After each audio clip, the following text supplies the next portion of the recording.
Krishna cooking શોમાં તમારું સ્વાગત કરું છું। આજે આપણે ઉપવાસમાં ખવાય તેવા કાચા કેળાના વડા બનાવીશું।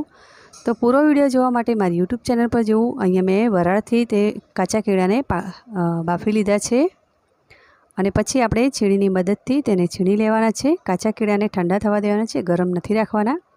તો તેની અંદર આપણે ટેસ્ટ પ્રમાણે સિંધવ મીઠું, કાળા મરીનો ભૂકો, સિંગ, તલ, સાબુદાણા, લીલા ધાણા, લીલા મરચાં, લીંબુ અને ખાંડ નાખીને સરસ મજાનું બધી વસ્તુને મિક્સ કરી લેવું। પછી આ રીતે તેને લોટની જેમ બાંધી લેવો।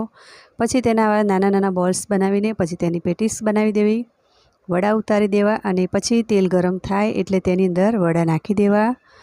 વડાને આપણે ગોલ્ડન બ્રાઉન થાય ત્યાં સુધી તેને તળવાના છે, ક્રિસ્પી કરવાના છે આપણે એકદમ સરસ મજાના। તો તમે આ વડા ઉપવાસમાં જરૂરથી બનાવજો, ખૂબ જ ટેસ્ટી લાગે છે। અને સબસ્ક્રાઈબ ન કર્યું હોય તો પ્લીઝ મારી ચેનલને સબસ્ક્રાઈબ કરજો।